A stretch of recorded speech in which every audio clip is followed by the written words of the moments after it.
From 1910 to World War II, the United States blocked all Chinese immigration.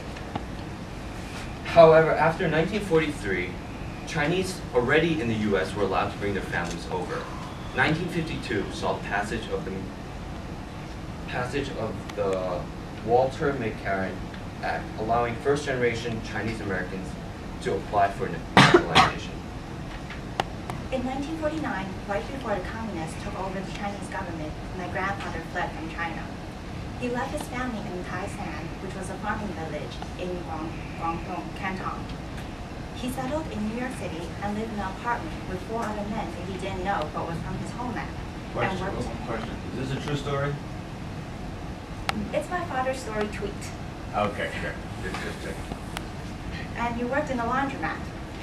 In 1979, when China finally opened up its barriers, and I was 18 years old and working out on the farm, my grandfather applied for my father, my mother, my 2 younger brothers, and me to come to New York. We took the train to Hong Kong and then the plane to New York City. It was the first time we ever rode on a train and an airplane. In New York City, my father worked in a restaurant, and my mother and I worked in a garment factory, while my 2 brothers went to school. Our family finally earned enough money to rent an apartment in Chinatown instead of having to live with other people that we didn't know. In the apartment next to us, there was a Taiwanese family who owned a grocery store. Around 1985, they moved up to Flushing, Queens, because that was where everybody went if you were Taiwanese, spoke Mandarin, and had money.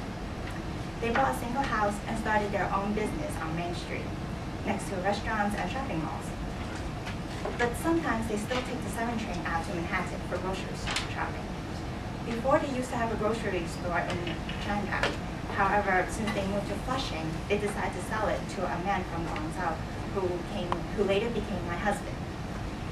In the 1990s, after I got married, the rent in Manhattan started rising rapidly from like $500 to $600 to $700 to $800. There were also more immigrants coming into the city. My husband and I need to get another apartment because the apartment we have now couldn't hold 2 families, So we need to find another place to live.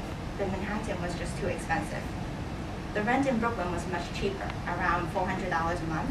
So we decided to move into Brooklyn, Sunset Park. My husband and I rented a 1-floor in a 3-family house with 2 other Cantonese families from Canton. The houses were all attached to each other, one next to each other, so the place was very concentrated and a lot of people there too.